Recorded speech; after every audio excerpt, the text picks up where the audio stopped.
அனைவருக்கும் என்னுடைய மூகாம்பிகை அக்ஷய குபேர வணக்கங்கள். கடகராசியில் நடக்கக்கூடிய பயிற்சி, இந்த கடகத்துக்குள்ள இந்த நடக்கக்கூடிய குரு பயிற்சி, குரு ஆனவர் பயிற்சி ஆகும்போது ஒரு 6 ராசிகளுக்கு கோடீஸ்வரர் ஆகுவதற்குள்ள வாய்ப்புகளை இந்த குருவானவர் தருவார்.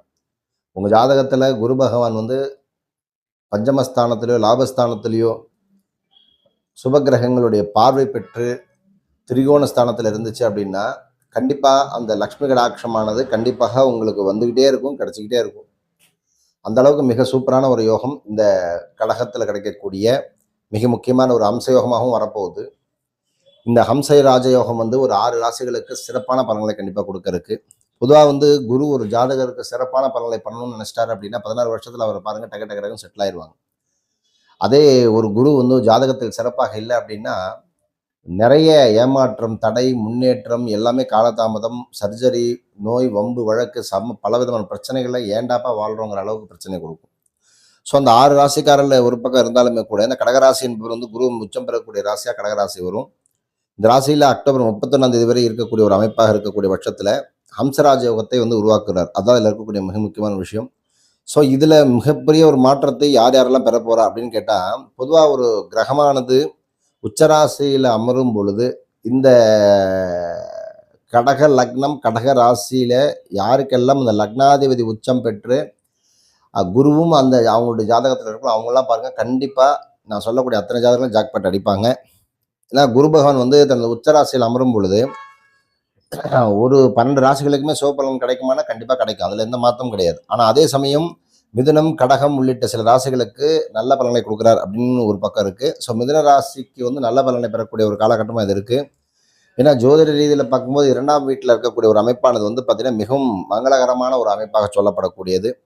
அதிர்ஷ்டம் நிறந்தக்கூடிய ஒரு காலகட்டம். வராத ஃபண்டெல்லாம் வரப்போகுது, தடைப்பட்ட ஃபண்டெல்லாம் உங்களுக்கு கிளியரன்ஸ் ஆயிரும். தனஸ்தானத்தில் அமரக்கூடிய குரு பகவான் உங்களுக்கு கண்டிப்பாக செல்வ செழிப்பை தரக்கூடிய ஒரு அமைப்பு. சமூகத்தில் மதிப்பு, மரியாதை, அந்தஸ்து, வேலை கிடைக்காதவங்களாம் வேலை கிடைக்கக்கூடிய ஒரு காலகட்டமாக கண்டிப்பாக இந்த முதலராசிக்காரர்கள் ஏற்படும். செல்வத்தின் அதிபதியாக சொல்லப்படக்கூடிய குரு பகவான் தனக்காரனும் கூட. இந்த குரு உங்களுக்கு பொருளாதார ஸ்திரத்தன்மையை கொஞ்சம் உங்களுக்கு இது மாதிரி மாற்றி கொடுக்க போறார். முதலராசிக்காரர்களுக்கு நிதி வாய்ப்புகளையும் மாறி வழங்க கொடுக்க இருக்கிறார். ஸோ அதனால இந்த வாய்ப்புகளை நீங்கள் உருவாக்கி கொள்வது ரொம்ப மிக முக்கியம். எல்லாமே உங்க கையில கொண்டாந்து கொடுக்க மாட்டார். ஸோ அப்போ அந்த வாய்ப்பை உருவாக்கி கொடுக்கும்போது நீங்கள் அந்த பொருளாதாரத்தை வச்சு உங்கள் வாய்ப்புகள், வாழ்க்கைக்கு தேவையான அத்தனை நிகழ்வுகளையும் நீங்கள் பெருக்கிக் கொள்ள வேண்டும்ங்கிறது தான் அதில் இருக்கக்கூடிய விஷயம். அடுத்ததாக கடகம். இந்த கடகத்தை பொறுத்த வரைக்கும் இந்த லக்னாதிபதிக்கு குரு பகவான் யோகமும் கூட. இந்த கடகத்தில் குரு ஆட்சியாகவும் வரக்கூடிய ஒரு அமைப்பாக வந்துடும். ஸோ இந்த கடகத்தை பொறுத்த வரைக்கும் என்ன அப்படின்னு கேட்டிங்கன்னா உச்சம்னு சொல்லலாம், ஆட்சி உச்சம்லாம் சொல்கிறோம் இல்லையா. அதனால இந்த கடகராசியில் பொறுத்த வரைக்கும் குரு பகவானுடைய அமைப்பு மகத்தான நன்மைகளை கண்டிப்பாக பெறுவாங்க. புதிய வெற்றிகளை பெறக்கூடிய ஒரு காலகட்டம், பொருளாதார நிலை பெறுவதற்குண்டான காலகட்டம். வாழ்க்கையில நிலவி வந்த சகல விதமான போராட்டங்கள் எல்லாம் விடை கிடைக்க போகுது கடகராசிக்காரர்களுக்கு. சவால்களை கடந்து வெற்றி பெறக்கூடிய ஒரு காலகட்டமாக கடகராசி போகிறாங்க. உங்கள் முயற்சிக்கு தடையாக இருந்த பல இடையூறுகள் எல்லாமே விலக போகுது. அதே போல வீட்டில் மங்களகரமான நிகழ்ச்சிகளும் வீட்டில் கண்டிப்பாக நடக்க போகுது. கடகராசிக்காரர்கள் கண்டிப்பாக யாரெல்லாம் திருமணம் ஆகலையோ, அலைன்ஸ் பார்த்துட்டீங்கன்னா கண்டிப்பாக உங்களுக்கு இந்த காலகட்டத்தில் திருமணம் ஆயிரும். தொழில் உட்பட பல விஷயங்கள்ல பார்த்தீங்கன்னா உங்களுக்கு இந்த வாழ்க்கையில ஒரு நல்ல மேன்மை தரக்கூடிய ஒரு காலகட்டமாக உங்களுக்கு கடகராசிக்காரர்களுக்கு இருக்கு. எடுத்து வைக்கக்கூடிய ஒவ்வொரு முயற்சியும் வெற்றியை நோக்கி நகரும் என்று சொல்லப்படக்கூடிய ஒரு அமைப்பாக இந்த கடகராசிக்காரர்கள் இருக்காங்க. அதுக்கு அடுத்ததான் வரக்கூடிய ராசி கன்னிராசி. பொதுவாக குரு பகவான் கடகராசியில பிரவேசிக்கக்கூடிய காலகட்டம் கன்னிக்கு பலவிதமான கஷ்டங்களை தீர்க்கக்கூடிய ஒரு காலகட்டமாக வரக்கூடியது. பலவிதமான பிரச்சனைகள் எல்லாம் மனசுக்குள்ளேயே போட்டு போட்டு போட்டு போட்டு என்ன பண்றது, என்ன செய்யறதுன்னு அந்த மைண்டை யூஸ் பண்ணி அடுத்த அந்த பாதைக்கு தகுந்த மாதிரி வாழ்க்கையை நகர்த்தி கொண்டு போகக்கூடிய கன்னிராசிக்காரர்களுக்கு கண்டிப்பாக இந்த காலகட்டம் சாதகமாக வருது. ஏன்னா உங்களுக்கு லாபஸ்தானத்தில் விடலாம் 11ஆம் வீட்டில் லாபஸ்தானத்தில் வர்றதுனால அந்த கன்னிராசிக்காரர்களுக்கு இந்த ஒரு இன்கம் சோர்ஸை ஃபிக்ஸ்டாக ரெடி பண்ணி கொடுத்துரும். வருமானத்துக்கு வழியை கரெக்டாக ரெடி பண்ணி கொடுத்துரும். புதிய வாகனம் வாங்கக்கூடிய ஒரு வாய்ப்பை உருவாக்கி கொடுக்கும். அதிர்ஷ்டத்தினுடைய ஆதரவு கண்டிப்பாக உங்களுக்கு கிடைக்கும். தடைகள் அனைத்தும் நீங்கி அடுத்த வாழ்க்கையில் அடுத்த கட்டத்தை நகர்வதற்கான ஒரு அமைப்பை ஏற்படுத்தி கொடுக்கும். சுப நிகழ்ச்சிகளுக்கு உண்டான செலவுகள் எல்லாம் செய்ய நேரக்கூடிய காலம். உங்கள் நடத்தையில கண்டிப்பாக ஒரு மெச்சூரிட்டி, நம்ம எப்படி அடுத்த கட்டத்துக்கு நகரணும், நம்ம எப்படி மாற்றிக்கணும், நம்மளை எப்படி அடுத்த கட்டத்துக்கு கொண்டு போகணும் அப்படிங்கிற அமைப்பு எல்லாத்தையுமே இந்த உங்களுக்கு கன்னிராசிக்கு உண்டான அமைப்பு குரு பகவான் கொடுத்துருவார். அதுக்கு அடுத்ததாக விருச்சிகம். பொதுவாக விருச்சிகத்தை பொறுத்த வரைக்கும் என்ன அப்படின்னு கேட்டிங்கன்னா இவளுக்கு இந்த சுபயோகங்களை தரக்கூடிய ஒரு காலகட்டம். இதனால வந்து பார்த்தீங்கன்னா, பலவிதமான தடைகளையும் பிரச்சனைகளையும் சந்திச்சுட்டு இருந்த இந்த விருச்சக ராசிக்காரர்களுக்கு கொஞ்சம் முன்னேற்றத்தை நோக்கி நகரக்கூடிய ஒரு காலகட்டமும் பாக்கியஸ்தானத்தில் வரக்கூடியது. ஸோ குரு பகவான் 9ஆம் வீட்டில் நிலை பெறுவதால விருச்சக ராசிக்காரர்களுக்கு இதுவரை கஷ்டங்களை அனுபவிச்சுட்டு இருந்த அத்தனை பேருக்குமே நல்ல மாற்றம் கிடைக்க போகுது. தடைபட்டு போன அதே போல சீர்குலைந்து நின்ற காரியங்கள் அனைத்தும் மீண்டும் வேகம் எடுக்கக்கூடிய ஒரு காலகட்டம். வாழ்க்கையில புதிய முன்னேற்றம் ஏற்படக்கூடிய காலகட்டம். புதிய முயற்சிகள், புதிய ஆரோக்கியம் சார்ந்த குறைபாடுகள் எதுவாக இருந்தாலும் கண்டிப்பாக பிரச்சனை சரி செய்யப்படும். வாகனம், வீடு, வண்டி சம்மந்தப்பட்ட அத்தனை விஷயங்கள் ஏதாவது நீங்கள் புதுப்பிக்கிறதா இருந்தாலும் சரி, இல்லை ரினோவேட் பண்ணுறதா வீடு ரினோவேட் பண்ணுறதாலும் சரி, இல்லை போட்டுட்டு எக்ஸ்சேஞ்ச் பண்ணி புதுசாக நீங்கள் வண்டி வாங்குறதாலும் சரி, எல்லாமே கண்டிப்பாக அது எல்லாமே இந்த காலகட்டத்தில் நடக்க போகுது. ஸோ பிரிந்து சென்பவர்கள் கண்டிப்பாக இணையக்கூடிய ஒரு காலகட்டம். தம்பதிக்குள்ள இருக்கக்கூடிய கருத்து வேறுபாடுகள் எல்லாம் நீங்கி நல்ல வாழ்க்கையை கொடுக்க போகுது. குழந்தைகள் சார்ந்த விஷயங்கள்ல மகிழ்ச்சியான செய்திகளை கண்டிப்பாக இந்த விருச்சக ராசிக்காரர்கள் கண்டிப்பாக கேட்பார்கள். கொஞ்சம் உங்கள் லைஃப்ல பொறுத்தவரை நான் ஏற்கனவே சொன்ன மாதிரி இந்த தடைகள் எல்லாம் மெல்ல மெல்ல நீங்க நல்ல மாற்றத்தை கொடுக்கக்கூடிய ஒரு காலகட்டமாக வரப்போகுது. அதுக்கு அடுத்ததான் வரக்கூடிய ராசி மகர ராசி. மகர ராசிக்காரர்களுக்கு குரு பயிற்சி 7ஆம் வீட்டில் நடக்கக்கூடிய ஒரு அமைப்பாக இருக்கிறதுனால உச்சம் பெற்ற குரு பகவான் மகர ராசிக்காரர்களுக்கு இதுக்கு மேல் நல்ல மாற்றத்தை கொடுப்பாரு. நான் ஏற்கனவே சொல்லிட்டேன், மகர ராசிக்காரர்களுக்கு வந்து பார்த்தீங்கன்னா உங்களுக்கு 1, 2 கூடிய சனி பகவான் உங்கள் ஜாதகத்தில் நல்லா இருக்கணும். இது மிக முக்கியமான விஷயம். அது மட்டும் இல்லாமல் உங்களுக்கு வந்து பார்த்தீங்கன்னா 5 கூடிய சுக்கிரனும் வந்து உங்களுக்கு வந்து நல்லா இருக்கணும். அதே போல உங்களுக்கு 11 கூடிய குருவும் நல்லா இருந்துட்டார் அப்படின்னா, குருவும் உங்களுக்கு ப்ராப்ளமா இருந்து, சுக்கிரனும் ப்ராப்ளமா இருந்து, சனியும் ப்ராப்ளம் ஆயிட்டார் அப்படின்னா, கண்டிப்பா மகர ராசிக்காரர்கள் பலவிதமான கஷ்டங்களை அனுபவிச்சு தான் ஆவாங்க. அதே சமயம் இவங்க நான் சொல்லக்கூடிய இந்த சுக்கிரனும் அதே போல குருவும் இவங்க லக்னாதிபதியும் நல்ல இடத்துல அமைஞ்சிட்டாங்க, இல்ல நல்ல லாபஸ்தானத்துல திரிகோணஸ்தானத்துல அமைஞ்சிட்டாங்க அப்படின்னா கண்டிப்பா மகர ராசிக்காரர்கள் கண்டிப்பா வெற்றிகள் உண்டு.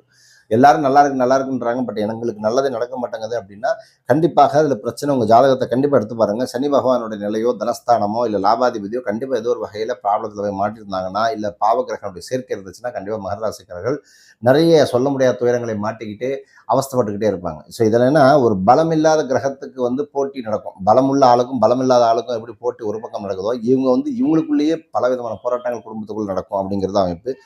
ஸோ இதுக்கு மேலே அப்படியே மெல்ல மெல்ல அந்த சான்சஸ் வந்து கிடைக்க ஆரம்பிக்கும். நான் திரும்ப சொல்கிறேன், இதெல்லாம் கோச்சார பலங்கள் ஒரு பக்கமாக இருந்தாலும் கூட உங்கள் ஜாதகத்தில் இந்த சனி பகவானுடைய நிலை நல்லா இருக்கணுங்க. அதுதான் மிக முக்கியம். ஒவ்வொரு கிரகத்தை பற்றி நம்ம பேசுகிறதா இருந்தாலும் அந்த கிரகமானது உங்கள் ஜாதகத்தில் நல்லா இருந்தால் தான் நல்ல பலன் கிடைக்கும். நல்லா இல்லாத வந்து ஒரு கிரகம் வந்து உங்களுக்கு பலம் இல்லாத ஒரு கிரகத்தை வச்சுக்கிட்டு நான் எல்லாம் சூப்பராக நடக்கும்னு சொல்லிட்டே இருக்க வேண்டியதான். அந்த அளவுக்கு பெருசாக ஒன்றும் பலன்கள் எதுவும் கொடுக்காது. ஸோ அதை நம்ம பார்த்துக்கணும். அதுக்கு அடுத்ததான் வரக்கூடிய ராசி மீனராசி. ஸோ மீனராசிக்கு வந்து பார்த்தீங்கன்னா ஜூன் 2ஆம் தேதி குரு பகவான் வந்து உச்சவிடான கடகராசியில் பிரவேசிக்கும் பொழுது மீனராசிக்காரர்கள் வலுவான ஆதாயங்களை பெறக்கூடிய ஒரு காலகட்டம். மீனராசியினுடைய 5ஆம் வீடான பூர்வ புண்ணிய ஸ்தானத்தில் பொறுத்த வரைக்கும் என்ன, குரு பகவான் பயிற்சி ஆகும்போது மீனராசிக்கு நிறைய உத்தியோகம் சார்ந்த மாற்றங்கள், அலுவலகம் சார்ந்த மாற்றங்கள், ப்ரமோஷன் எல்லாமே கிடைக்கக்கூடிய ஒரு காலகட்டம். ஆஃபீஸில் இருந்த பிரச்சனைகளோடு மெல்ல மெல்ல தீர்ந்துக்கிட்டு வரும். பதவி உயர்வு, சம்பள உயர்வு இதெல்லாம் கண்டிப்பாக உண்டு. சனி பகவானுடைய பாதகமான நாட்கள் எல்லாம் போய் இதுக்கு மேலே உங்களுக்கு குரு பகவான் உங்களுக்கு கொஞ்சம் நிம்மதியை கொடுக்கக்கூடிய ஒரு காலகட்டமாக வரப்போகுது. பிரச்சனையை கொடுத்து வந்தவங்க அத்தனை பேரும் உங்கள் வாழ்க்கையில் வந்து நிம்மதியை கொடுக்கக்கூடிய ஒரு காலகட்டமாக வரப்போகுது. கடன்கள் எல்லாம் தீரப்போகுது. தொழில் மற்றும் தனிப்பட்ட வாழ்க்கை ரெண்டுக்குமே வந்து பார்த்திங்கன்னா இந்த காலகட்டம் சிறப்பான காலகட்டமாக மீனராசிக்காரர்கள் இருக்குது. ஸோ இப்போ நான் ஒரு 6 ராசி சொல்லியிருந்தேன். ஸோ மிதுனம், கடகம், மீனம், கன்னி, இவர்களுக்கெல்லாம் மகரம், விருச்சகம், ஸோ இவர்களுக்கெல்லாம் நல்ல மாற்றத்தை குரு பகவான் இந்த அம்ச யோகத்தில் கொடுக்கிறார். நான் திரும்பியும் ஒரு விஷயத்த சொல்கிறேன். உங்கள் சுயஜாதகத்தில் 1000 பேர் 1000 பலன்கள் சொன்னாலும், யூடியூப்ல சொன்னாலும், எவ்வளோ பெரிய பெரிய ஜோதிடர்கள் சொன்னாலும், உங்கள் சுயஜாதகத்தில் கிரகத்தினுடைய பலத்தை பொறுத்து தான் உங்களுக்கு அந்த பலன் கிடைக்குமா கிடைக்காதாங்கிறது இருக்குது. கிரகம் நல்லா இருந்துச்சு அப்படின்னா நல்ல பலன் உங்களுக்கு கையில் நீங்கள் கேட்க எனக்கு கொண்டு கொடுத்துட்டு போயிடும். இப்போ கிரகம் வந்து உங்களுக்கு பலம் இல்லாமல் இருக்குது அப்படின்னா தட்டு மாதிரி தான் இருந்திருக்க வேண்டிய சூழ்நிலை.